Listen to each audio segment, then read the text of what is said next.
Hello, my name is Reverend Dr. May Elise Cannon. Today is Thursday, which is when we do our weekly summary.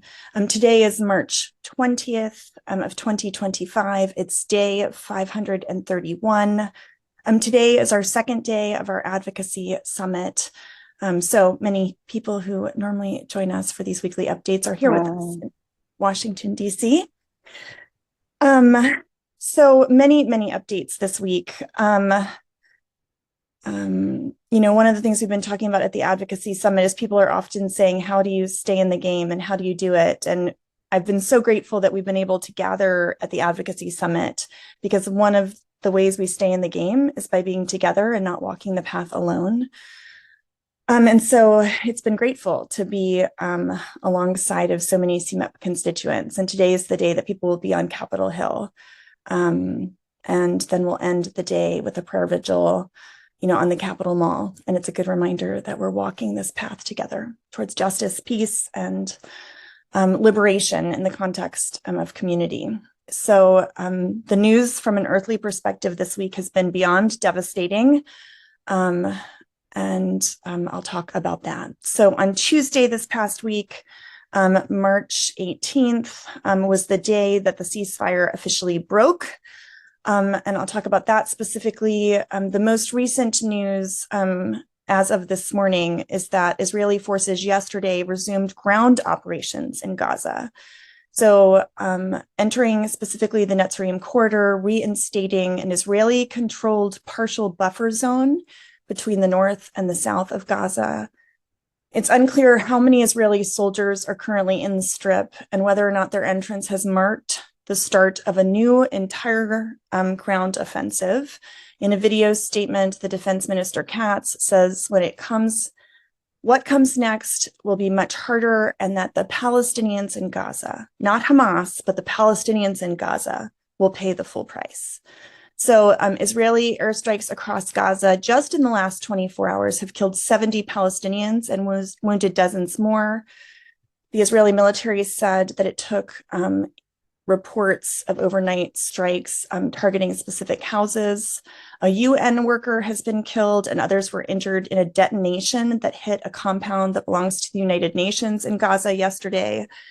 Circumstances around the incident are unclear. The health ministry in Gaza blamed, of course, Israel for the deaths, but the Israeli military has denied that they actually struck the building.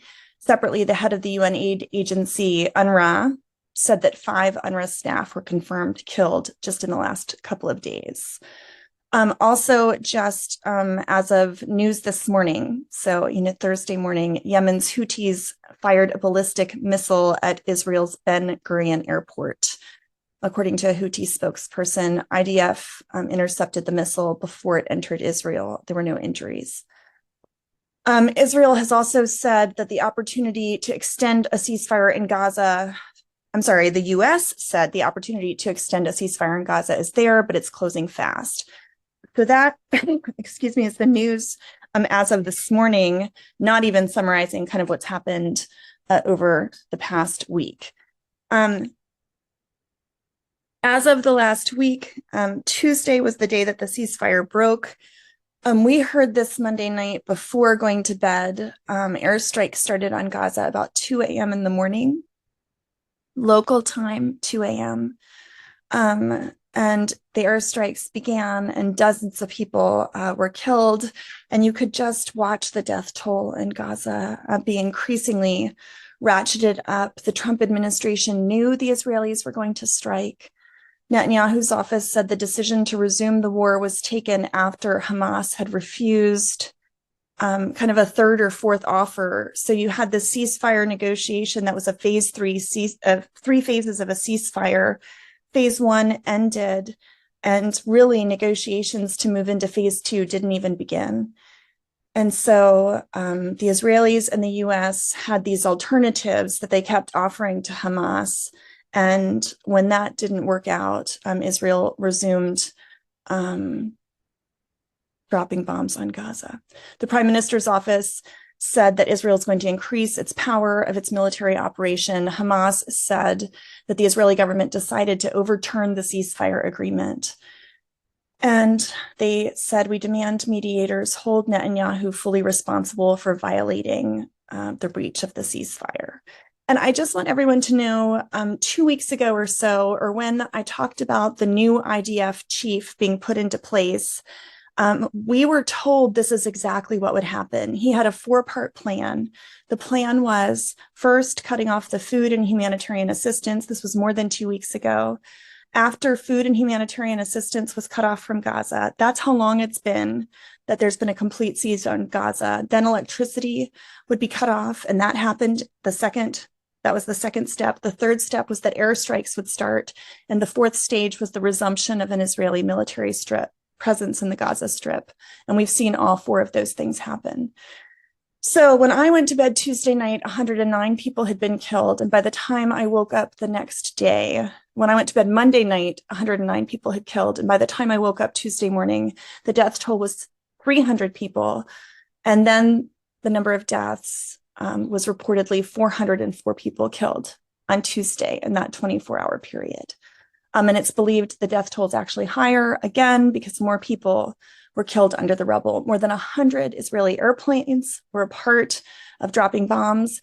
That day, it is the highest death toll in 24 hours since October 8th, 2023. What's worse, the motivation, at least in part, was a political motivation. Israel the Netanyahu government had to pass a budget by the end of March. It wasn't believed that Netanyahu had the votes to be able to pass the budget. You'll recall that Ben-Gvir left Netanyahu's government because the war had come to an end. And so political analysts have said that the resumption of the war was at least in part to bring Ben-Gvir back. The next day, it was announced Ben-Gvir was going to rejoin the coalition and return to Netanyahu's, that his party, the Yehudit party, led by Ben-Gvir, would return to Netanyahu's coalition after leaving in January. Now, Ben-Gvir himself is under investigation, and so there's questions about that specifically now, but that was at least in part motivation for the resumption of fighting. The Israeli army in Shin Bet said that the head of the Hamas government in Gaza was killed in an airstrike. Wednesday, 50 people were killed. And I could talk in specifics about where, but throughout the Gaza Strip, you'll recall many people in Gaza have returned to their homes in the north. The IDF denied reports, as I mentioned, that they had targeted the UN. There was actually a Bulgarian national who was killed as one of those UN workers. There is supposed to be a security zone. And, we've been through this before where there were actually people living in tents and tent communities in these refugee camps were specifically targeted in some of these attacks over the last several days. Health workers in Gaza have reported that they are overwhelmed by the casualties from Israeli strikes, and the situation has been far worsened because of the restrictions on medical aid and humanitarian supplies. An Israeli airstrike this last week also killed the spokesperson of the armed wing of the Islamic Jihad group. Netanyahu announced earlier this week his intention also, for the first time in Israeli history, to dismiss the head of the Shin Bet, which is the domestic security agency. His name is Ronan Bar, and he's seeking cabinet approval for this major move next week. 8 charity workers were killed in Israeli strikes in North Gaza last Saturday. And the U.S. envoy to the Middle East, Steve Witkoff, told CNN that Hamas's ceasefire proposal was unsuitable for negotiations. So there were negotiations. I'll summarize those. Last weekend, before things came to a head and ended on Tuesday. Responding to the proposal to extend Gaza ceasefire, Hamas said on Friday of last week that it was prepared to release a U.S.-Israeli hostage and the bodies of 4 dual nationals. So in the news, there was this whole question about whose fault is it? Is Hamas really saying no? Because Hamas had some alternatives, and Israel and the U.S. said that they were unacceptable. The Trump administration and Israel approached the governments. So this came out this last week, that Trump's plan for the people of Gaza to be relocated and displaced Initially, he had talked to Egypt and Jordan about moving the population of Gaza to those Arab countries. He also talked to 3 additional African locations, Sudan, Somalia, and a breakaway region of Somalia called Somaliland. And it came out this week that the Trump administration and Israel had approached those countries about whether or not they would receive displaced Palestinians from Gaza. It was reported that, Trump had said they would move the Gazans to a beautiful area, and all 3 of those locations in Africa are quite poor. And so it brought question to Trump's intentions in his plan in that regard. In terms of the negotiations, again, that was primarily over this past weekend. Witkoff had given the party an updated proposal last Wednesday, and it initially called for the release of 5 living captives and 9 bodies. And there were responses. Hamas received a proposal, and they initially reaffirmed their readiness to engage in these negotiations. Netanyahu's office said they accepted Witkoff's plan. And, there was kind of a back and forth between, Israel and the US and Hamas. Steve Witkoff and the US made a response saying that it was clear that Hamas had to release hostages immediately or they would pay a severe price.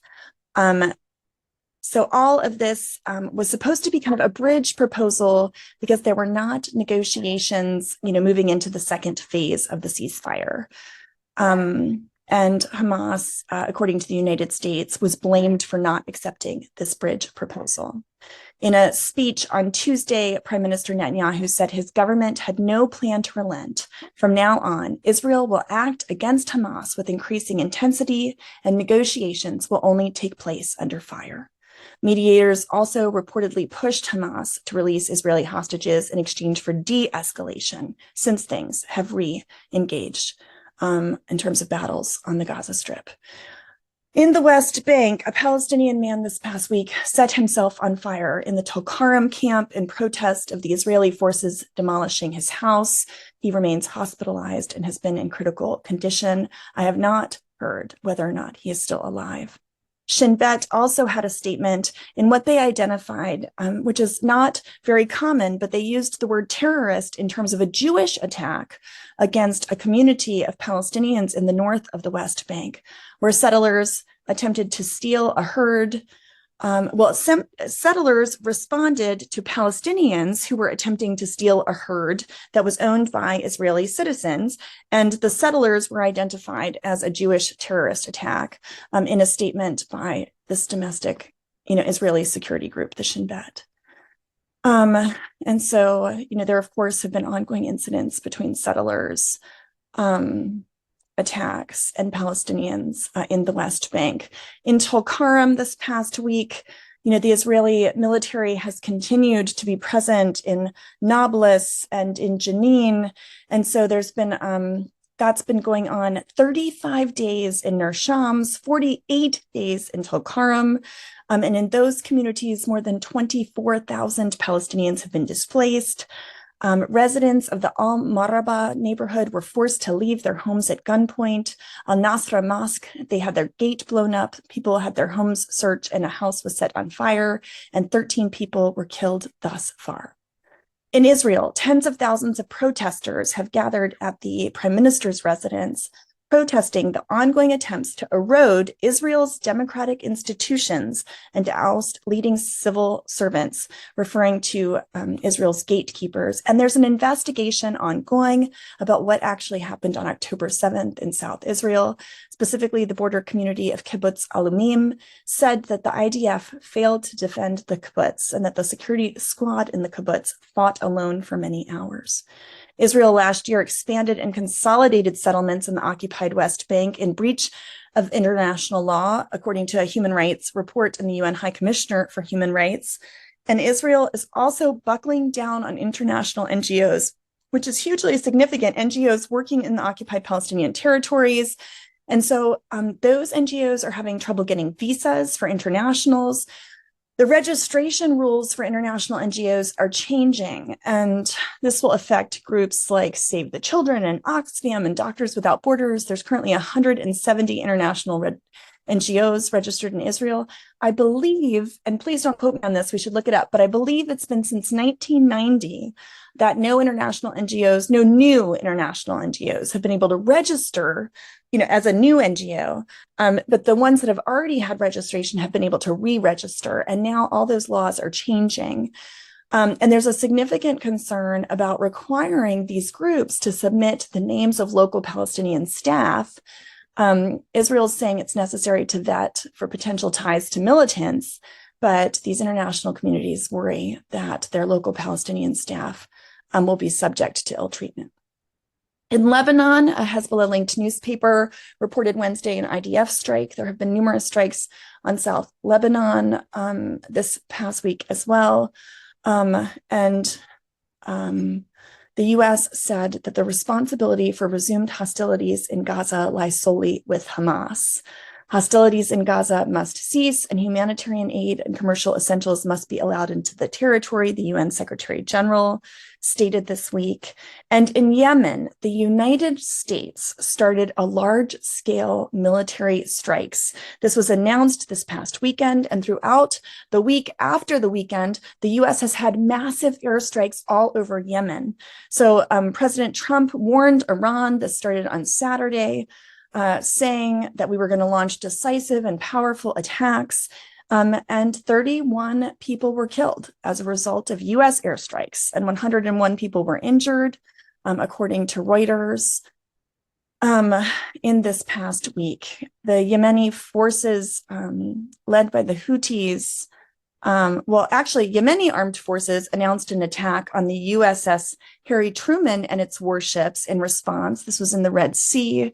There were 3 attacks this past week on the USS Harry Truman, and there were numerous U.S. attacks against Yemen after President Trump announced this. It was also said that 3 U.S. Navy aircraft carriers were on their way to the Middle East. And I don't know a lot about, aircraft carriers and what types of ships accompany them, but that's a really, really big deal that we're sending 3 aircraft carriers to the Middle East. On Wednesday, we launched additional airstrikes in multiple locations all across Yemen, including the Yemeni capital of Sana'a, which is a Houthi stronghold. The Yemeni Houthis said that they would retaliate, according to their foreign minister. On Monday, President Trump said that the U.S. would view any further attacks by the Houthis as originating from Iran, and that Tehran should be warned of dire consequences. In Syria, there was a joint Iraq-U.S. operation that killed a leader of the self-styled Islamic State and one of its operatives in Iraq and Syria. And the U.S. military brokered a deal to bring Kurdish fighters and the new Damascus government together. I think I talked last week about that deal, but we did not know that the U.S. was involved. And a group of Syrian men entered the Israeli-occupied Golan Heights. The U.S., under the Trump administration, the first time around, Trump acknowledged Israel's annexation of the Golan Heights. The rest of the world considers it to be occupied territory. But a group of Syrian men entered that territory. The visit was by religious leaders from Syria's Druze minority, and it reflects a shift in Israel's strategy in that area, and it poses a challenge to the new government in Damascus in Syria. In Syria, in the past couple of days, there was a building in Latakia, which is the area that the Bashar Assad was from. Latakia. There are many, many Christians there. 16 people were killed and 18 injured when a building collapsed. And on Tuesday, the defense ministers of Syria and Lebanon agreed to a ceasefire because there have been cross-border attacks. 10 people were killed and 50 injured in those skirmishes or hostilities. The Syrian Foreign Ministry condemned Israeli airstrikes on the southwestern city of Dara. So Israeli airstrikes have been happening in Syria, in addition, of course, to in Gaza. 3 people were killed and 19 injured as a result of those Israeli airstrikes. And the Syrian leader in the state, al-Sha'ara on Friday of last week signed a constitution that put Syria under an Islamist group's rule for 5 years. So a preliminary constitution was signed last Friday. In Iran, Trump's advisor Waltz said yesterday that all options are on the table when asked about whether or not there would be a military response against Iran. So we've been talking about whether or not Israel would have any type of military response, and then whether or not the US would be involved in that. And Iran's foreign ministry said yesterday that the US government has no authority or business dictating Iranian foreign policy. That era ended in 1979. Iran's employing aerial drones, facial recognition system, and a citizen reporting app to enforce mandatory hijab laws and to punish women who defy the dress code, according to a UN report. This week, there was a Lebanese doctor who has a US visa. She was deported. She was a Brown University assistant professor and doctor. She was deported this past weekend from Boston to Lebanon. Agents found photos of former Hezbollah leader Hassan Nasrallah, who was killed by the Israelis, and also Iran's supreme leader on her phone. The recently deleted photos came to light in a court filing, and a federal judge said the government had filed an explanation stating that the immigration enforcement deported her before being notified of the judge's order preventing her deportation. So Dr. Alawiya also reportedly acknowledged to federal agents that she had attended Nasrallah's funeral last February, which of course was a public event in Lebanon that was attended by thousands of people during her visit. Immigration authorities also announced the arrest of a second activist who participated in pro-Palestinian demonstrations last spring at Columbia University. The Department of Homeland Security claimed Laka Jodia, who's also Palestinian and from the West Bank, had overstayed her student visa. And as South Africa has been such an ardent advocate of Palestinian human rights, it's worth noting the Secretary of State, Marco Rubio, said last Friday that South Africa's ambassador to the US is a race-baiting politician who is no longer welcome in the US after the diplomat accused President Trump of promoting global white supremacy. The move is the latest sign of tension since Trump halted aid to South Africa last month. Also, I wanted to let you know, I'm not sure if everyone is aware that Churches for Middle East Peace works on issues related to Armenia. Armenia, of course, is in the Caucasus, but many Armenian Christians consider themselves a part of the fabric of the Middle East. The Armenian Quarter is one of the 4 quarters of the Old City of Jerusalem, which is under threat right now. The Armenian Orthodox Church is a part of CMEP's membership. And on Friday, it was announced a historic move. Armenia and Azerbaijan agreed to the terms of a treaty. The treaty has not yet been signed, but the initial terms of a treaty to end almost 40 years of conflict. Armenia and Azerbaijan have been in conflict for decades. Azerbaijan says Armenia has to change their constitution before the treaty will be signed. But this is hugely, hugely significant. One of the major areas that has been contested is the area of Nagorno-Karabakh, that which Armenians call Artsakh. A couple of years ago, more than 100,000 Armenian Christians were displaced from Artsakh, Nagorno-Karabakh. And there have been peace talks that have taken place after Azerbaijan retook that area in September 2023, prompting, the Christians, Armenians in that area, to be displaced.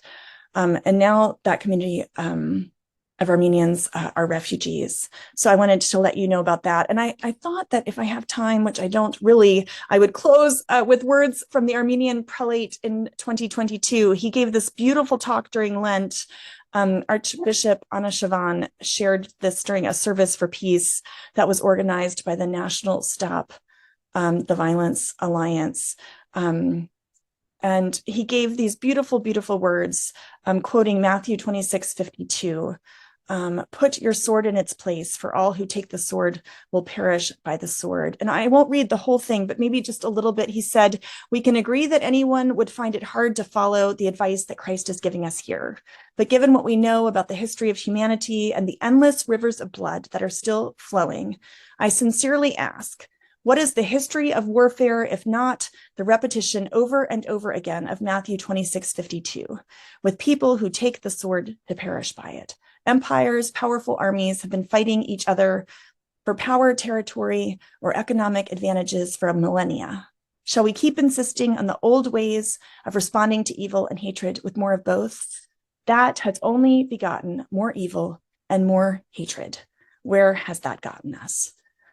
Maybe on Sunday this week, I'll give the whole devotion, but he closes and says, may the spirit of the Almighty and compassionate Lord prevail on us and grant his wisdom to guide the leaders of the world in these perilous times toward a brighter future for mankind. Which I think is a beautiful and profound prayer.